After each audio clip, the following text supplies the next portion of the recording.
Thank you. I'm definitely excited to be here and tell a little bit about my story. As we go along, if you guys have questions, feel free to ask them. You're not going to throw me off. I've told the story many times, and it's always different each time. But before I start, do you guys know what this is in the picture? Raise your hand if you know what that is. There's one guy that knows. I'm judging him a little bit. So this is a picture of a still, but I can relate to you guys. Before starting Watershed, I would have answered that the same way. I didn't know what this was up here. In fact, Dave didn't know what this was either, my business partner. So we were two guys, we didn't know how to make alcohol, and we didn't have any money either. So we both had young families, we had no money, we didn't know how to make spirits, and yet we thought this was a good idea to start Watershed. So you ask yourself, well, how did you get to this point? You guys must be crazy risk takers. And I would also, I guess as we go through today, I want to kind of explain our story. How we got here. We have 13 employees. We'll do about $3 million in business this year. Most of it's in Ohio. And starting out with just an idea, just this idea to make alcohol. So I look at this, or I show you this picture. This is a picture of a still. This is the still we started with, 66 gallons. Very small. At this point, we are over 10 times that capacity, but we started very small. So when you start out with just an idea and you want it to go, it really takes a process. And if we rewind, I want to tell you a little bit about the guys behind the brand. So when Dave and I started, we were kind of geeked out about business. And I'll flip to this next picture to show you what the still looks like today. So we were geeked out about business. And we were really, I guess not, she mentioned our corporate jobs. We were working these corporate jobs, and we knew we didn't want to do that. We saw people in our community that were doing inspiring, cool things, and we thought, I want to be part of that community. And our community at the time was Columbus, and we wanted to be part of that community, but we knew doing our jobs wasn't going to happen, so we started looking at businesses. And we looked at hundreds of businesses, businesses to buy, businesses to franchise, businesses to start. And we knew that there were a lot of businesses that failed early on. But neither one of us liked risk. I hate risk. I drive a Honda Civic. I go to bed at 10 o'clock. I don't like casinos. So I'm not a risky person. So we were looking, how do we get away from our jobs and start a company and take some of the risk out of it? So we looked at a ton of different businesses. And we even started some businesses. We started a business that rehabbed houses. We started a business that was going to buy and rent houses, and we looked at franchising a haircutting shop. We looked at starting a business that did in-home health care. And what happened was we got smarter and smarter, and we were able to look at the books and look at the projections and understand every time we looked at another business, we understood a little bit more about it and a little bit more about what we wanted and what we didn't want. So I was in the pig industry at the time, and I was just telling this story. I was on 23 North driving to a pig farm. Go figure. And I called Dave and said, Dave, what if we made spirits locally? There's a lot of guys making beer. There's a lot of people doing all kinds of other stuff locally. What if we made spirits? When I was done with college, I had the opportunity to live in Europe for a couple years. And I lived in this tiny town, and they did everything local in this town. And they were making spirits. And so that's where the inspiration came from. We like local here. No one's making spirits. And Dave at the time, he's the pessimist of the group, and he said, it's illegal. There's a reason nobody's doing it. People would be making spirits. And so I said, humor me. Let's just go down this path for just a little bit. What if it was legal? And so then we started looking into it, and after a quick Google search, we found there were over 50 small distilleries working across the U.S. at that time. So then we got excited because no one was doing it in Columbus. At that time, we didn't know if anyone was doing it in Ohio. But we saw other people in other states doing it and doing it successfully. And we thought, there could be something here. Let's work on it. So we started with just an idea, but we knew the business side of it. And we knew that if there was a need in the community, we could do the math and see if we could make enough margin to sell enough product to make this happen. So we started writing a business plan. How many have written a business plan? Couple? How many have started a business? Nice. So I see a couple hands going up. That's good. It's okay. I feel like that's great. I wish I had started businesses earlier. So we started writing this business plan, and I told you we didn't like risk. So we were calling, if we said that we were going to spend $50 a month on trash, we had a quote in our hand from 3 trash companies, and we knew exactly what it was cost for our dumpster to get picked up. We knew everything. If we had a still like this, but we didn't have the money for that. Actually, when we first started the business plan, we had a lot of pictures of stills bigger than this because we were dreaming a little bit. But pretty quickly, it turned to this still. But we knew exactly what it was going to cost to put in everything. So then we had our day jobs. So I told you we took risk out. We kept our day jobs. We were working the whole time. And we did this at nights and weekends. We went around to distilleries. We learned how to make product. We took classes. We studied. And we wrote this business plan. And that was fun. We were so excited about it. And then we decided, all right, we'd have to raise money. We don't have money. Next step, raise money. And our plan was to take about a year to raise enough money to start this distillery, which we had never done it before. We're like, all right, maybe that's optimistic, maybe not. Well, 2 months later, we had all the money in the bank to start the distillery. And then it got really scary. So we went from just having fun writing this plan to now people that we respect, that we know gave us a bunch of money, and we're about to spend that money. And when we do that, we're pretty much starting a path that we have to leave our day jobs. So I guess that was our watershed moment. And when we started out with Watershed Distillery, it was really built around these moments that shape the path we take in life. And it's kind of taken on new meaning as we move forward. But for us, deciding to spend that money was a huge step. Now, I'll rewind a second because I breezed through this part about raising money. And I think if you're writing a business plan and you want to raise money, that's a key step because you can't do anything without it. When we raised money, we went out and targeted people that we thought would help us write the business plan. So actually the first people we met with and the first people that put money in, we weren't even thinking these guys would put money in. We went and we looked at everyone we knew in our network that was successful at business, really successful business people that had done well, that were in a spot in their life where they had all the experience and they had plenty of money. And it wasn't like we were targeting them to put money in, but we thought, those guys have done it. They can help us. Like, let's show them what we're all about, because the last thing I want to do is leave my job for a business plan that's terrible and lose all my money and have to go lose my house and have to start over. So we went to these guys saying, hey, we're putting this business plan together. We want you guys to help us, give us feedback. And they did just that. And I remember the very first guy that we went to, basically at the end of it said, I want to write you guys a check. Not yet. You got to answer these 3 questions. And if you can answer those questions, I think I want to put, it was a big check. You wanted to put a big check in. And we left that meeting flying high, but also really inspired to go answer those questions and get things done and get even smarter. And so we did.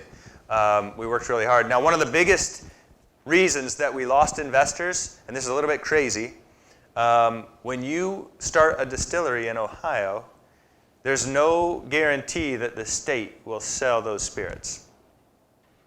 So, yeah, question. Do you remember the 3 questions he asked you? You know what? He asked, I'm not going to remember all 3, but it had to do with like scalability and long term.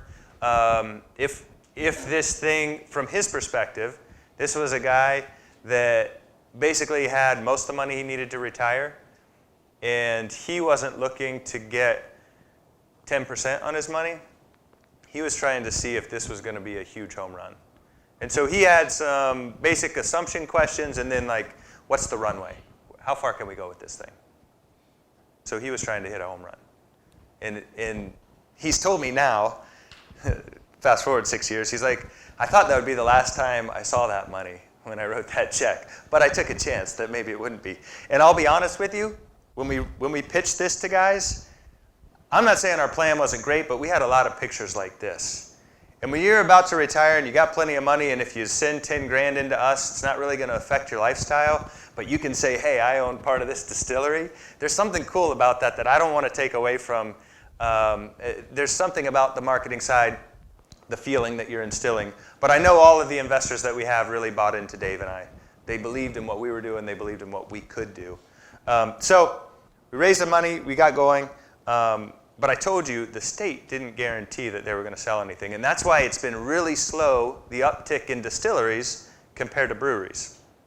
So to give you perspective, we came up with the idea. We raised the money. We spent all our money on a still. We signed a lease, so we're committed on that side. We had to then make product.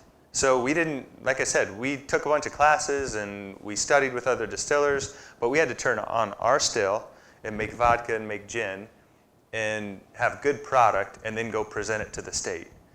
And making good product is hard. So vodka, it's more about, if you're not there yet, you keep distilling, and eventually you're going to get really good vodka.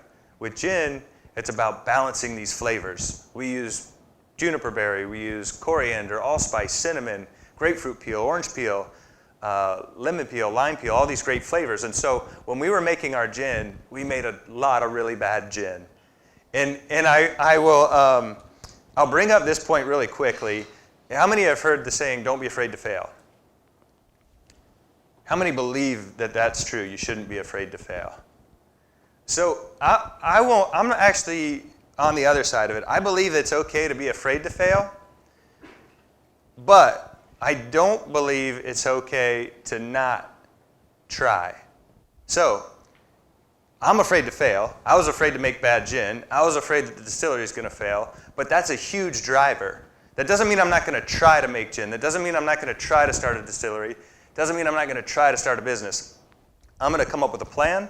I'm going to put a lot of thought and effort into it. I'm going to take some action. I'm going to learn from it, and then I'm going to plan more, action, learn from it, plan more, action, learn from it. And I'm going to keep trying, but I'm trying hard, and I'm putting in crazy 15, 16-hour days because I don't want to fail. So I think it's okay to be afraid to fail as long as it doesn't stop you from trying to reach your goal. Does that make sense? So I think healthy fears is a little bit okay as long as you can control it. So I think Dave and I still approach Watershed every single day somewhat afraid to fail and somewhat afraid to status quo, and we want to try to figure out, how are we going to grow this year? How are we going to grow in 17? How are we going to talk to the market? How are we going to keep ourselves and our products relevant? Like, that's a big driver out there. So we started making gin, and we knew the only way we fail is if we stop trying until we get a great product. We didn't know if we could do that, but we made a lot of bad gin along the way. It's funny, when you sit at a distillery and you're running the still, you can get to the end of the week, and you've made 100 batches that week, and you pick the best one, and Dave and I are talking. It's just us. We were the only ones there at the time. And we're convincing ourselves, like, this gin is amazing. It's so good. And then we'd bring friends in, and we'd let them try it, and they'd be like, guys, it's terrible. Like, don't sell it. And so then we go back and, another few weeks of making hundreds of batches and come back and taste it again.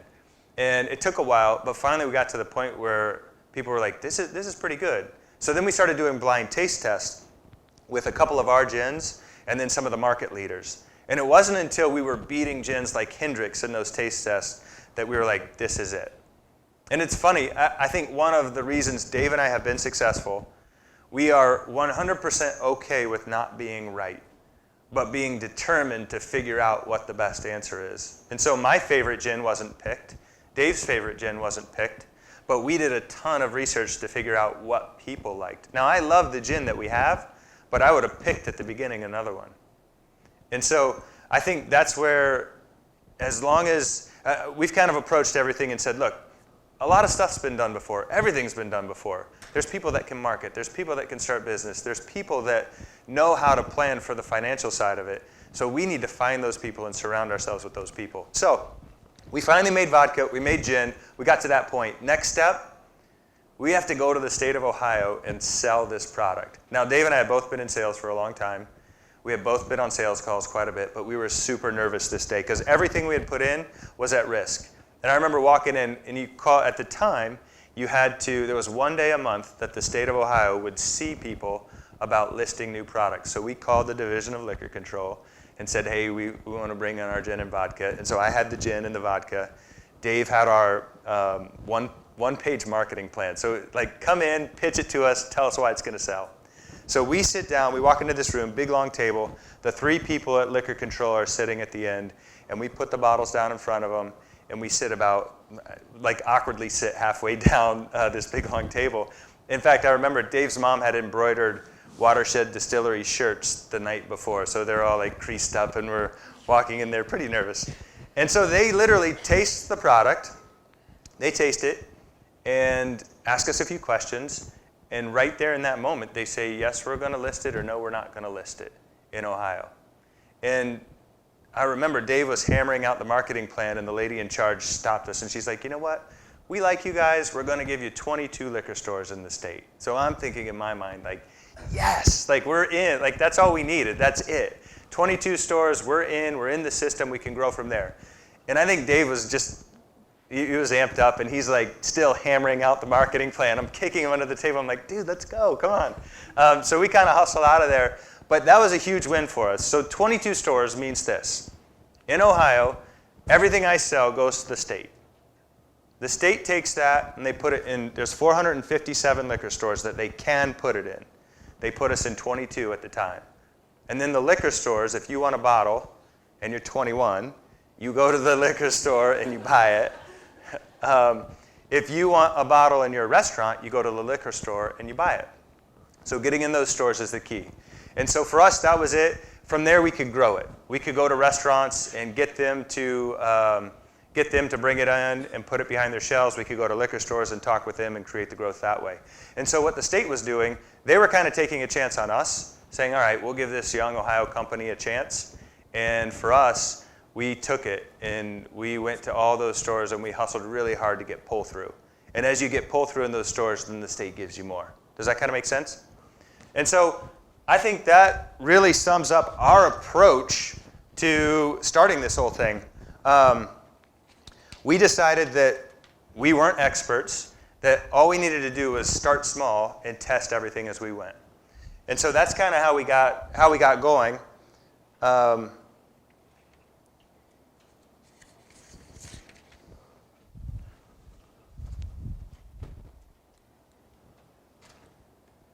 So today, these are our 4 products, our 4 core products. There's a few more beyond that.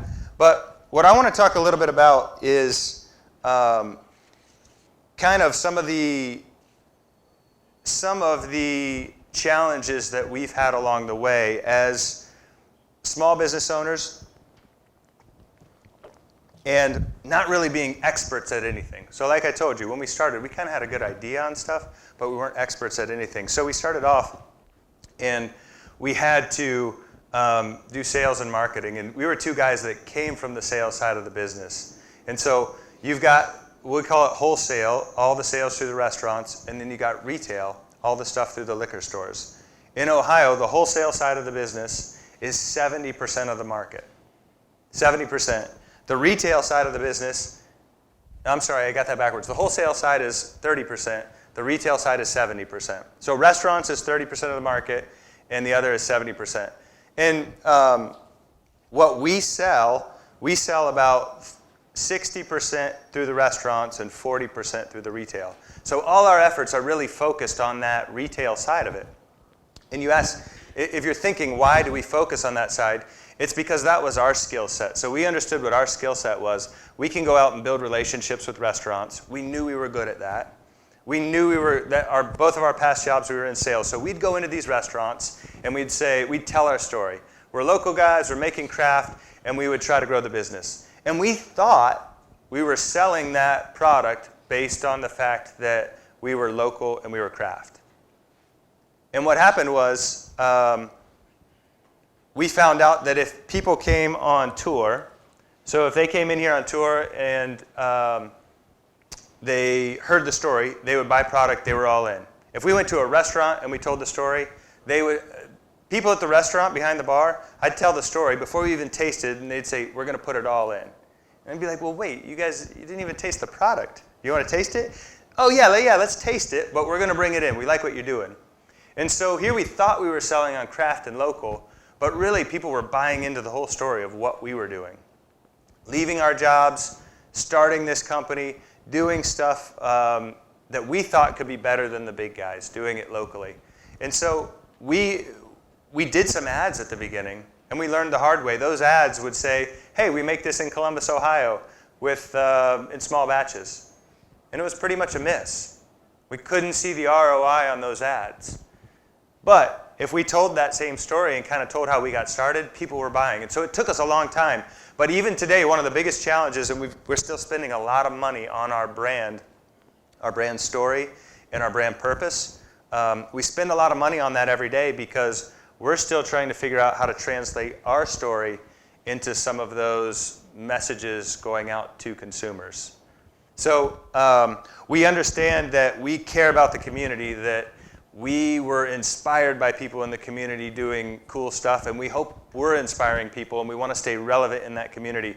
We know that's at the core of the brand, but getting that into messaging out to people, that's our big challenge right now. So we're trying desperately to find a way to talk to that 70% of the market that's huge, where we've just been talking to that 30% of the market. Does that make sense? So I kind of breezed through these. These are our 4 main products. This is a really cool product. So I think this product is something that really helps define Watershed. This is called Nocino, and it doesn't really matter the product itself. I'm not going to sell you on that. But when we started our distillery, it's amazing how many people walked in the door and they would pull myself aside or Dave aside and kind of open their jacket and say, hey, you guys got a still set up. I really like your gin. I distill this at home. And now it's illegal to distill anything at home, but people thought they were in a club because we were in some club together because we had a still and they had a still. And we're like, guys, that's illegal. You can't do that at home. And so we would sift through this. People would say, I make this at home. I want you guys to make it. And most of the time it was like, yeah, thanks for coming in. That's great. Maybe we'd try it, maybe not. But then we'd send them on their way.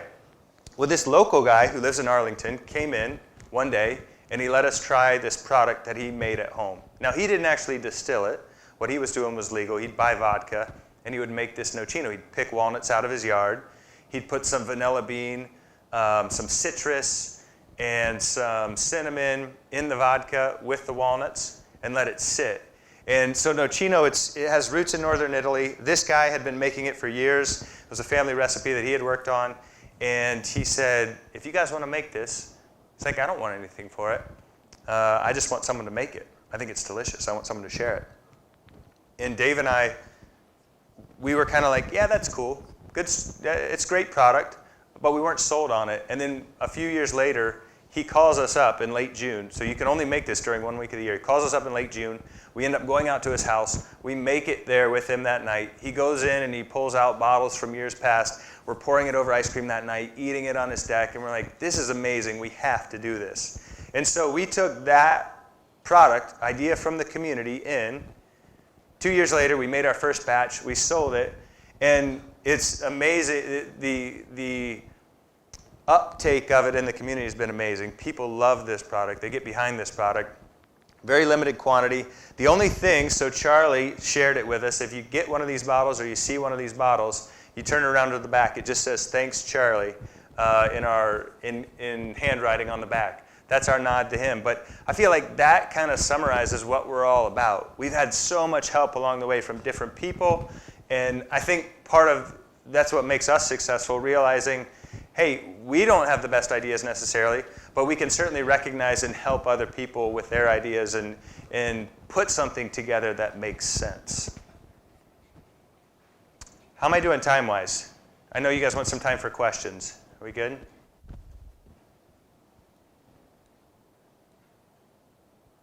This is a picture of us cutting walnuts. I don't know why that's in there. It's crazy how many walnuts we had to cut through. One quick story on that. When we first started this process, we cut them all by hand, and it was all hands on deck for 4 days cutting walnuts. We got really smart last year, and we borrowed a machine at Sheridan downtown, and we did it all in 8 hours, which is amazing.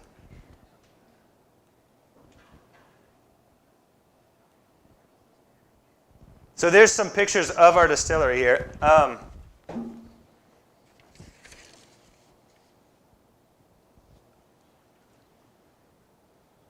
So I wanted to share, I got asked to share a few keys to success. And so I want to run through these as we're kind of going through, and I think part of my style is to kind of tell you what we've done and kind of share through the stories what the keys are. But if we bring them out and kind of bullet point them, one thing that's really made us successful, surrounding yourself with smart people that have big motors. Does that make sense? Big motor. So when I go to work, I get there early. We work long days. We work really hard. And Dave and I approach things completely different. I'm really focused on details. I'm really focused on tasks. I'm really optimistic every day when I walk in. Dave's really focused on relationships. He's focused on people. He generally is pessimistic when he comes in, but he's got a huge motor. We work crazy hours. When we butt heads on something, which is really easy to do, if we're basically, it's like we're married. We spend that much time together, more time, if you can imagine. And so we both feel like it's our business. We're both passionate about it. When we butt heads and we disagree, which is easy to do, it's easy at the end of the day to say, this guy's putting in 16-hour days.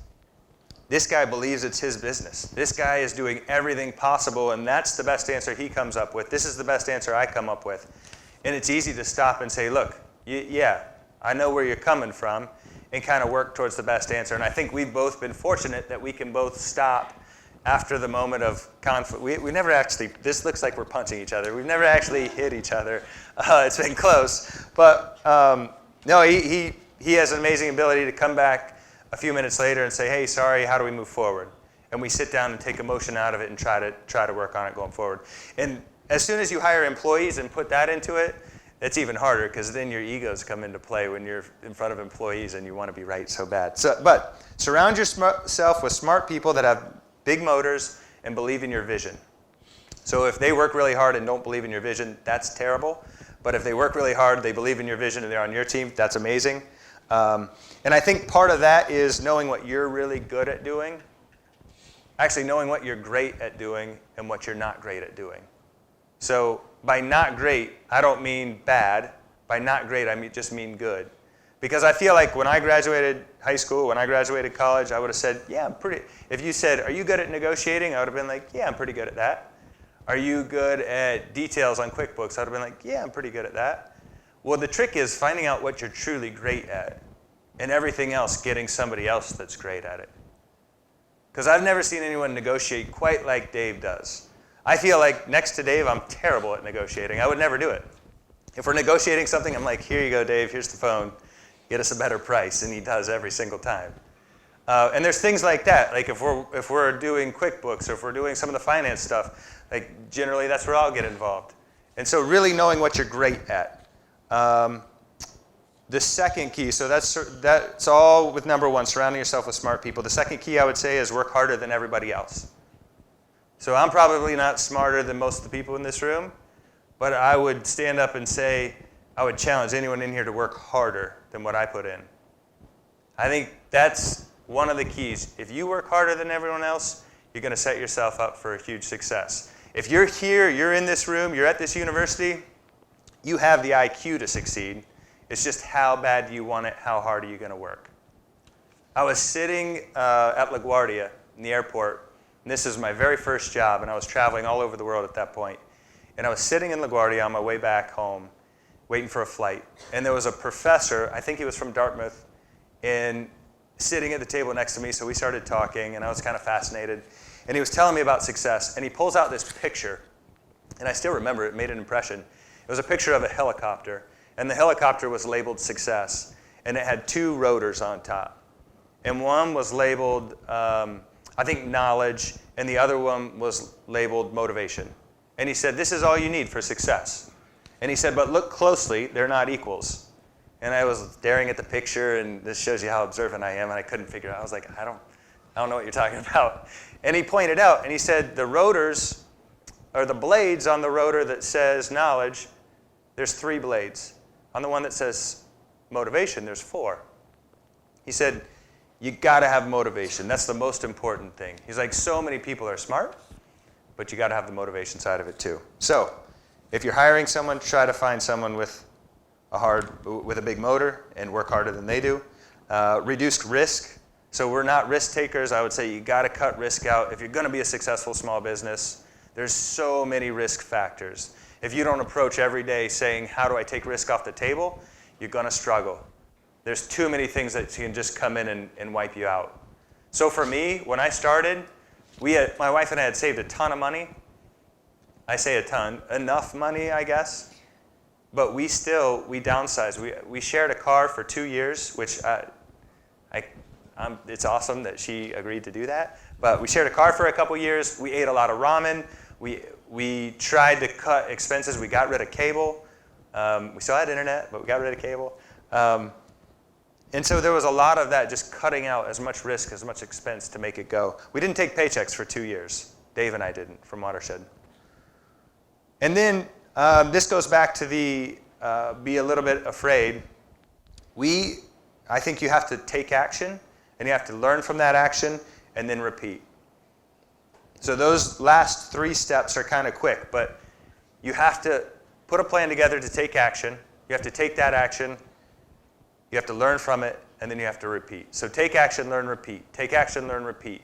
And I feel like that's a huge thing that small businesses can do where big businesses struggle. So how can small business catch up? Well, they can learn from so many different actions really quickly. When it's just Dave and I, we're the owners, we can decide right then if we want to come out with a new product.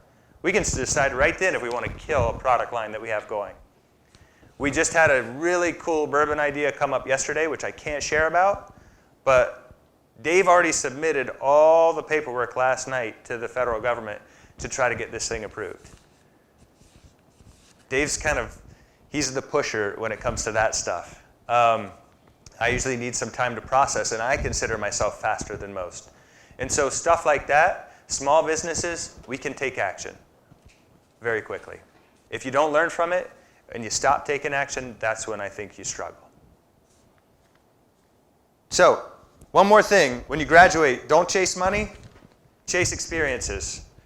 When I started out, I passed up an offer to, and you guys are going to think this is not much money, but I had an offer to make $50,000 a year for a really good company. I was excited about it, but I chased an offer to make less than $24,000 a year. And I couldn't be happier with how it turned out. And I feel like I've kind of approached my whole life that way and gotten to do a lot of really cool things because of it. So when you're coming out, really look for something that's going to be exciting and different and give you experiences that you want, especially now. You're going from in school, paying money to be in school, to making something. Even if it's just a little bit, it's going to be a lot better than what you're making now. So don't chase the dollars right away. I would say the dollars generally will come. You guys have questions? There's a picture of Tyler Tyler does a lot of our distilling. He's dumping grain into he's dumping gin botanicals into the still. So, I'll open it up to you guys. What do you have question-wise? Or is there something else you guys want to learn about what we've done? How to distill? How to make gin? Yeah.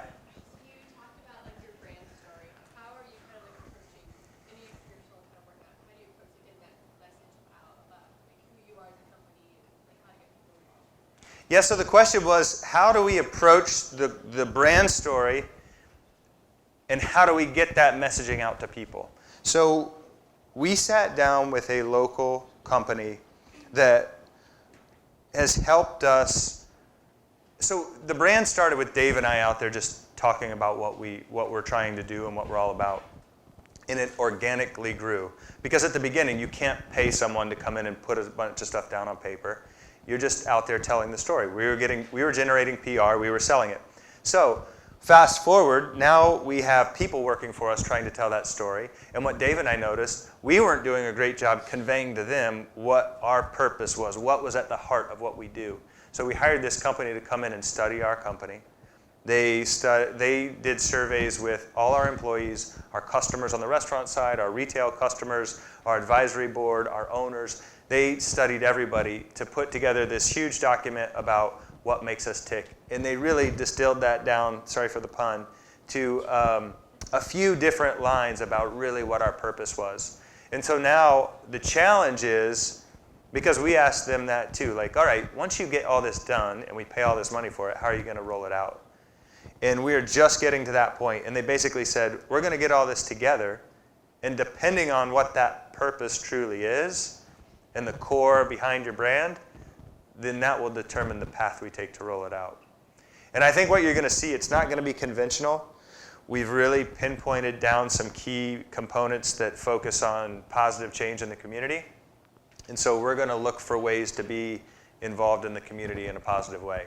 And so we're just getting now to the point where we're going to sit down with our stakeholders, our employees, our customers, and we're going to brainstorm ways to do that.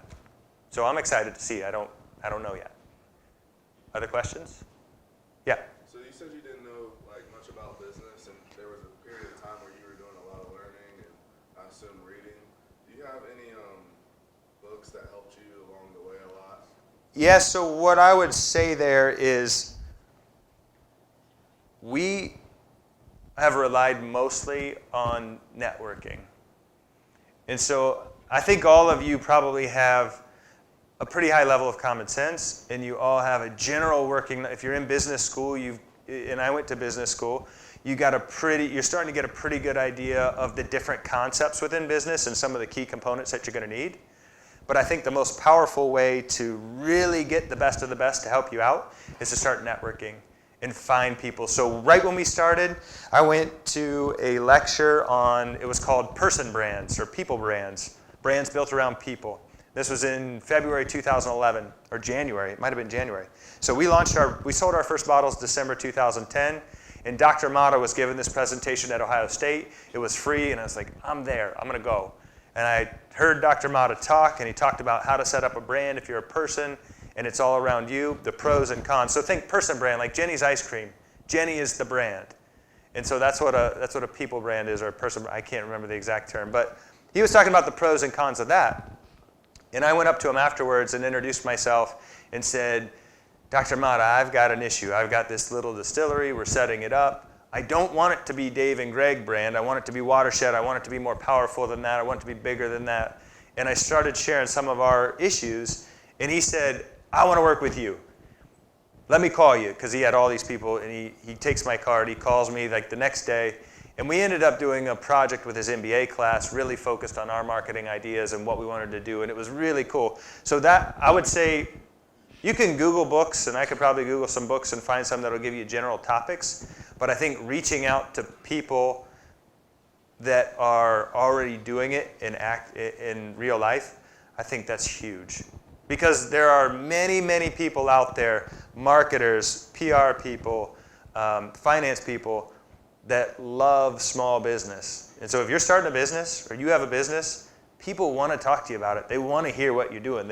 Especially if you're like me and you started a small business. Like, I want to talk to everybody about it. I want to hear what businesses you're starting.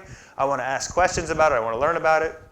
I'll share all kinds of knowledge. And I think there's a lot of people like that out there. So I would suggest that's one of the, people open up so many doors. We tried forever to get into the airport. We gave a tour one time to this special group coming in, and at the end of it, someone was like, oh yeah, I control all the liquor at the airport. I want you guys in everywhere out there. And it was just like that, boom. Within a couple weeks, we're in every bar at the airport. And all the calls and all the hammering on the other end, it was like, everyone tries that way. But because we met the right person, boom, all of a sudden we're in. Yeah.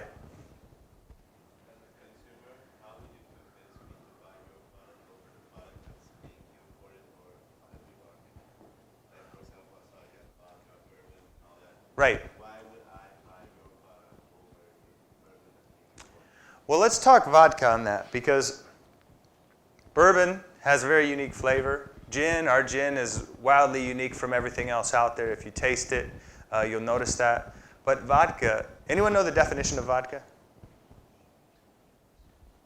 Tasteless, odorless spirit. The federal government defines it. Tasteless, odorless spirit. Has anyone ever, how many of you are 21? If you're 21, have you ever paid for a bottle of Grey Goose? Anyone bought a Grey? Okay.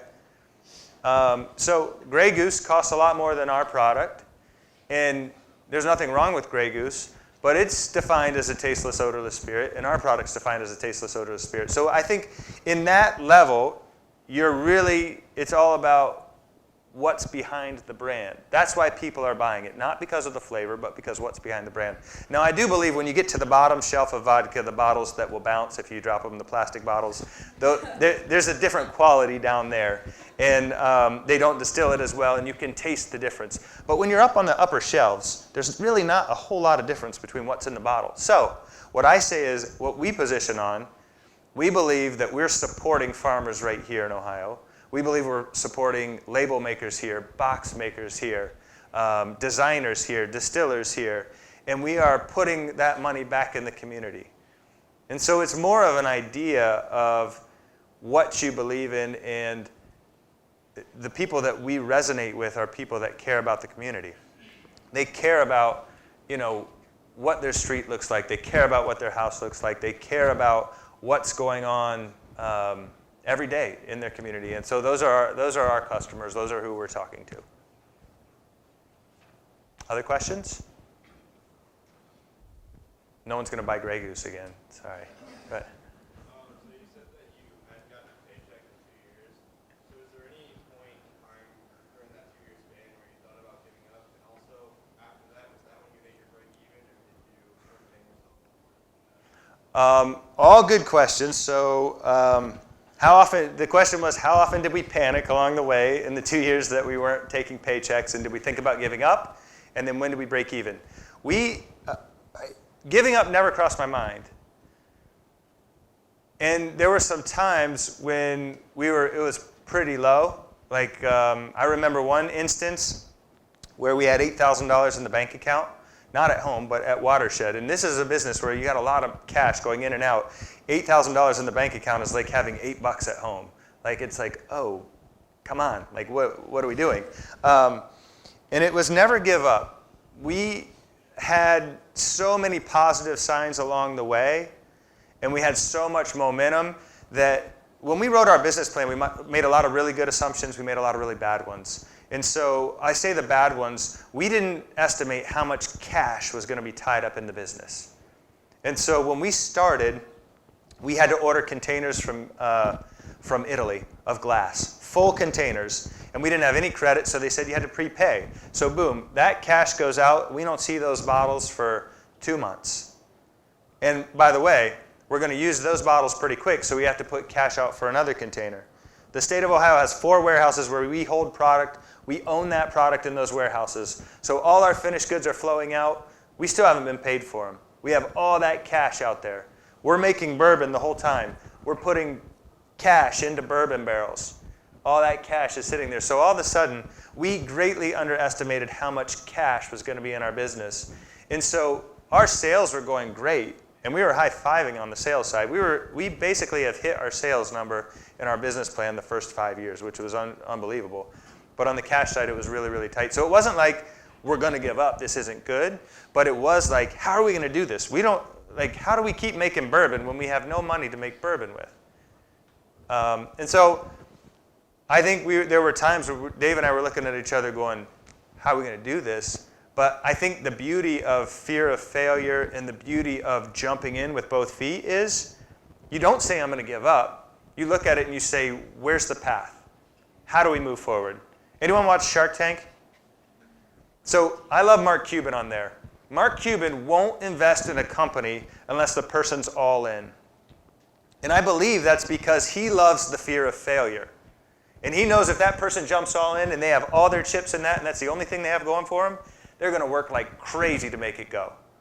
And they're not going to think about giving up because they don't have anything else. And they're going to say, okay, how do we make it work? How do we make this thing go? And so part of it is you don't take a paycheck. We didn't take, on our bank statement with Watershed, it shows that we made money every year. So we would go to our investors, and our investors would be high-fiving. We'd be like, yes, we made money, but you didn't pay us anything. So don't think like you're going to get some money back. And so we made sure that the business was successful somehow, some way. We did start paying ourselves small amounts after the second year. And I would say it wasn't until 2014 that we really started paying ourselves like a respectable salary. And then in 2015, which was just last year, we actually were paying ourselves about what we were making before we started this thing. Now, granted, we have a ton of 401k in bourbon barrels and bourbon inventory. Like we take people into our bourbon warehouse with all our barrels. So I think there was a picture of that. That's part of it. And that's my 401k up there, and Dave's 401k. So yeah, that was kind of a long answer to that question, but any other questions? Yeah. When you were first starting out, you said you were bringing in investors. Were you giving up equity in return? Were you looking for angel investors? Like, what was your strategy? We gave up equity. We did. So Dave and I still own about 78% of the business, 77%.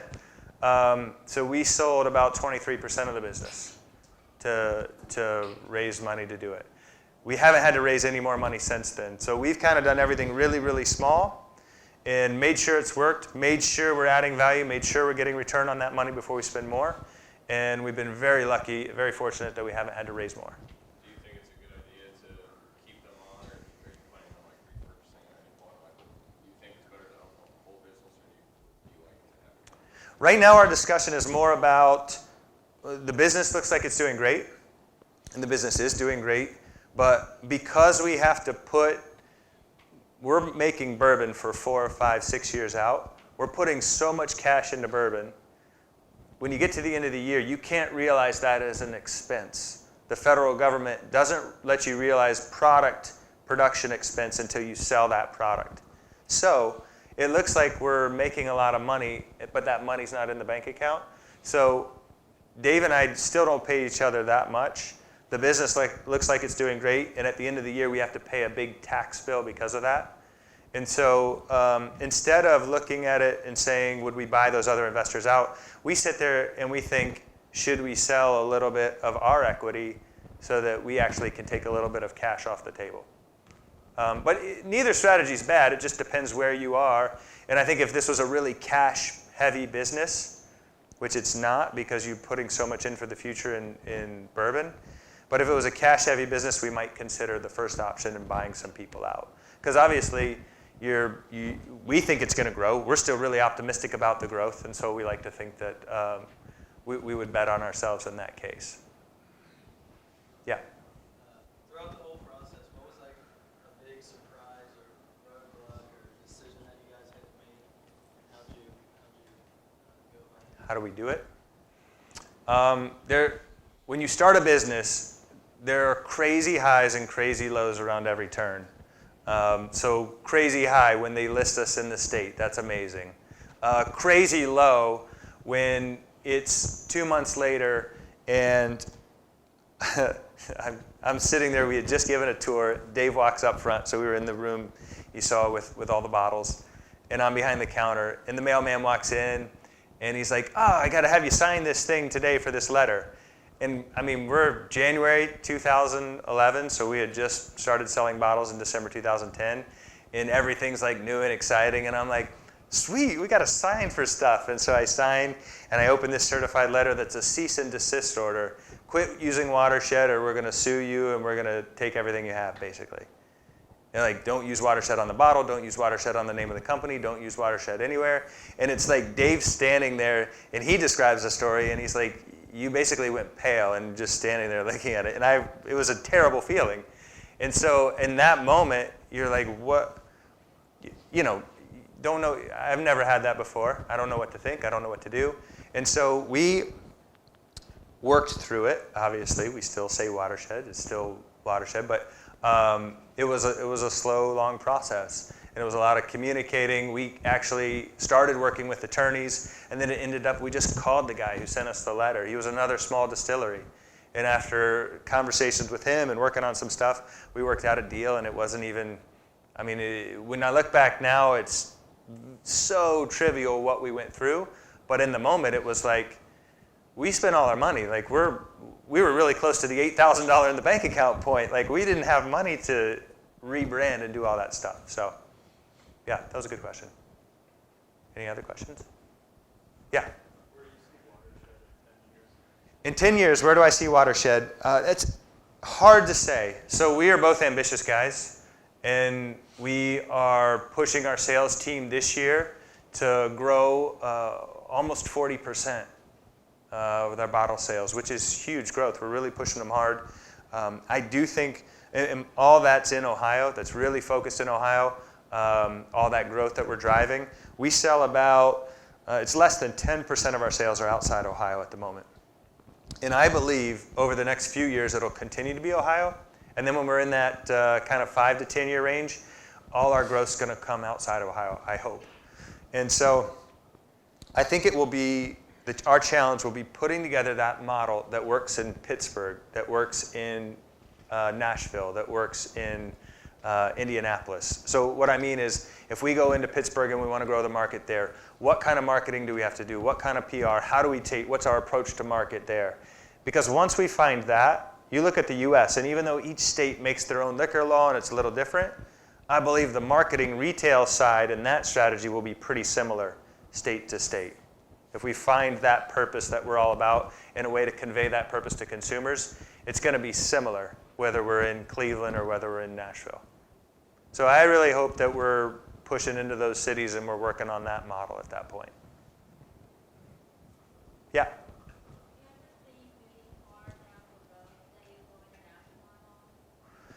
Yeah, I do. I mean, it's one of those things that, again, we're ambitious. We pitched to Toronto. So right now there is a proposal into the province of Toronto to carry Watershed Gin up there. And we won't know. It's a very long process. We won't know till the end of the summer. But it could be that we're in Toronto before the end of the year or early next year. So it's not, and we're not pushing hard on other markets at the moment because there is so much opportunity in Ohio. But there are some unique things like that that pop up. I mean, we love to network, and if we find the right people, that's how we're in New York. That's how we're in Chicago. It's how we're in Atlanta. It's a small industry. You bump into people, you start communicating, and you hit it off with them, and next thing you know, they want to sell your product in a certain market. So, yeah, I think so. I hope so. I hope Canada buys it. Any other questions? Yeah. You talked about not making a paycheck for like 2 years. Do you guys have that much money saved up to take care of your family, or do you have a wife working as well? My wife was not working. Well, I take that back. I had 2 kids at home. My wife was working really hard, but there was no income coming in. We saved money. So when I got, well, my very first job out of school, I was playing volleyball in Europe for a couple years, and I didn't save any money doing that. But my first real job, and my wife was working at the time too, before we had kids, we lived way below our means so that we could save money, because we knew that I wanted to do this someday. We knew we wanted to start a company someday. And so that plan started a long time ago to allow us to do that. Now what's crazy is we had money in an account, and then we had some IRA money, and we thought the money in the account would be enough, but the IRA was like a safety net. We took a lot of money out of the IRA before the end of the day, because we had no idea it was going to be 2 years. When I sold it to her, I was like, yeah, maybe 6 months, and then we'll take a paycheck. So she was pretty much a rock star. But it definitely helps to have some of that safety net built in. It's amazing how cheap you can live if you need to. Other questions? Did I answer your question fully? Yeah. Any good business ideas out there? Want to start a business?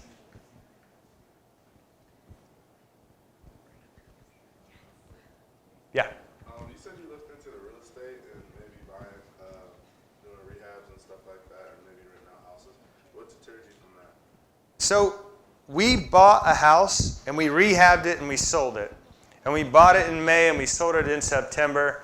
And I want to say we bought it for 120 and we sold it for, let's say 93 or something like that. And we ended up making 15 grand on the deal at the end of the day.